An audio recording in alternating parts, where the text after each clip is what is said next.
Marami sa aking mga subscribers ang naawa sa mga Brave 18 Marines at nagtatanong kung paano sila makapadala ng financial na tulong. Ako, naawa rin ako sa kanila at nagkontak ako sa grupo ni Atty. Baligod at pinagkatiwalaan nila ako ng isang number, ah, pangalan para makapadala ng tulong. At kahapon, nakapadala na ako ng malaki-laking amount.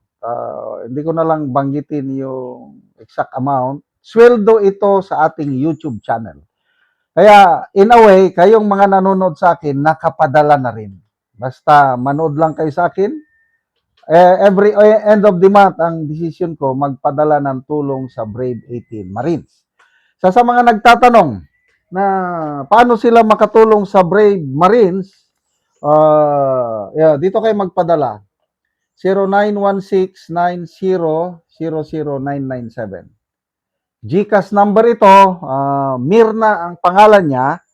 So, every end of the month, ang plano ko, yung sweldo sa ating YouTube, kukuha ko doon, plus yung voluntary na maipadala ninyo, idagdag natin, then ipadala sa Brave 18 Marines, dahil matagal na labanan pa ito. Wag natin silang pabayaan, laban ng sambayan ng Pilipino. Tulungan natin ang Brave Marines in terms of prayer and financial support. Magandang araw mga kaibigan. Bigyan natin ng reaction opinion itong post, ang balita ngayon. Title, Ako si Loren Legarda, ang inyong Senate President pro tempore.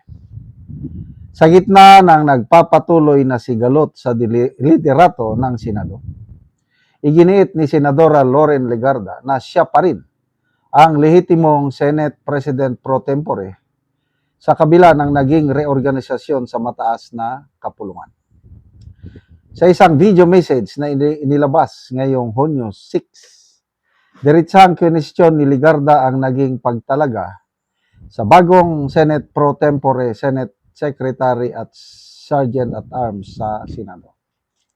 Ayon kay Legarda, malinaw umano ng 1987 Constitution at sa Rules of the Senate na ang mga opisyal ng Senado ay dapat mahalal sa pamamagitan ng mayoryang boto ng lahat ng miyembro ng Senado.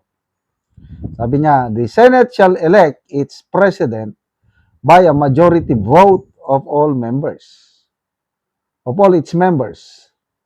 Ipinaliwanag ni Legarda na dahil 24 ang kabuuang bilang ng mga senador, 13 na boto ang kinakailangan upang maabot ang mayorya. Ayon sa kanya, kung 12 senador lamang ang bumoto sa plenaryo, kulang ito upang maihalal ng balido ang Senate President at iba pang opisyal ng Senado. Biniltahan din niya ang paggamit ng ilang sektor sa kasong Abilino versus Cuenco upang bigyang katwiran ang naging pagbabago sa liderato. Ayon kay Legarda, noong 1949 pa naganap ang naturang kaso at isinailalim sa 1935 Constitution. Samantalang ang umiiral na saligang batas ngayon ay ang 1987 Constitution. Ang konstitusyon ang gabay ng ating demokrasya, sabi ni Legarda, ito ang dapat nating ipaglaban para sa Senado, para sa ating mga institusyon at sigit sa lahat para sa bawat Pilipino. Sa pagtatapos ng kanyang mensahe, muling iginiit ni Legarda ang kanyang posisyon sa gitna ng umiinit na usapin sa Senado. Ako si Loren Legarda, ang inyong Senate President pro tempore. Wow! Sa ngayon, nananatiling magkaiba ang paninindigan ng magkabilang kampo hinggil sa legalidad ng reorganisasyon sa Senado. Okay, so maganda ito. Palaban si Senate President pro tempore Legarda. Ibig sabihin, hindi siya kakalas sa grupo ni SP Cayetano. Kasi nga, may mga umuugong na balita na naman ngayon na baka Sana mali itong balitang ito. Sana hindi matuloy. Baka may isa na naman daw na kakalas sa grupo ni SP Cayetano.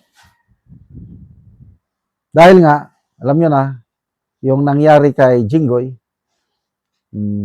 kaso-kaso, kinulong. Nangyari kay Escudero, yun din, kaso-kaso, umalis.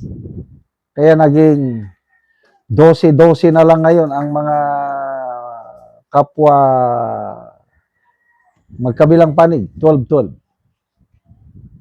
Problema lang itong kampo ni Gatchalian dahil automatic inalis naman nila si Bato at saka si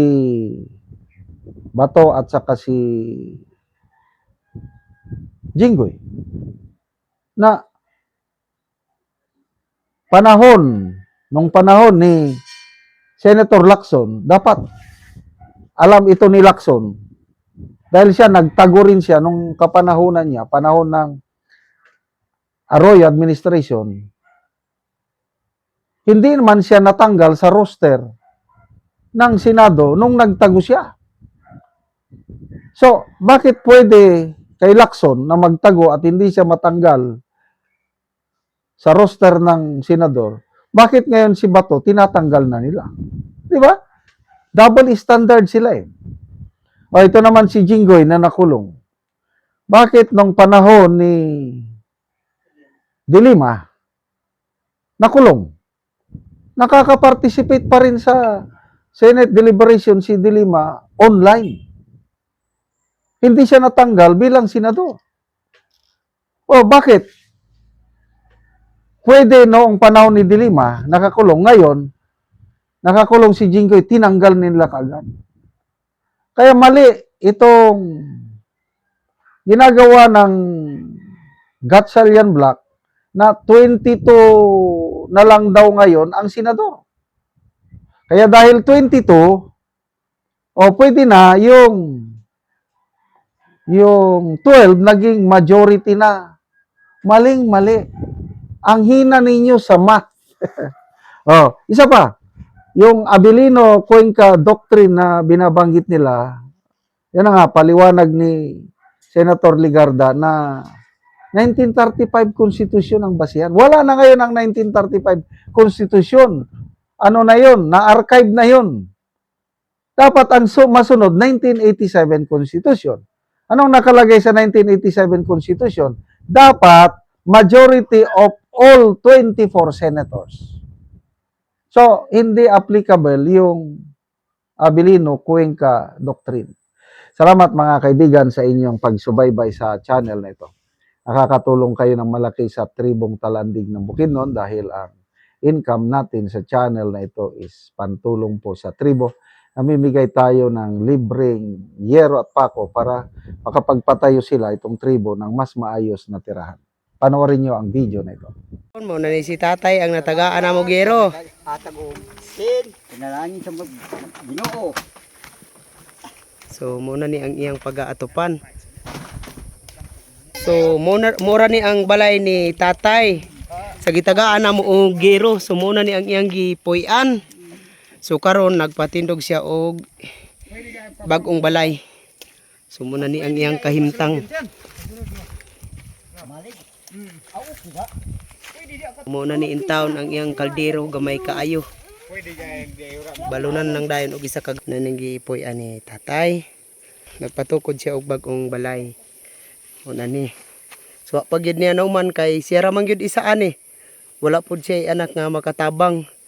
So siya na ang bahala sa pag-atop sa yero nga natagaan siya. Salamat sa naghatag. So kuha na gyud ang iyang kahimtang mo na gyud ni intawon. Matabangan ni Nga diri siya magpuyo. Mga sako lang gyud intawon og tunnel bag ang atop sa iyang balay. So maayong udto tay. Mayong udto sa So pila nakakatuig tay nga inaani lang gyud ang imong pagpuyo diri lang kagatulog. mga 5 na katuig. 5 na katuig nga gantos ka sa ingani lang Oo, ana gyud. nga payag-payag. Okay, kapuyan man ko mag kuan. balin-balhin. Oo, so Payag na lang. Magpay- Magpay. Kapoy. oo.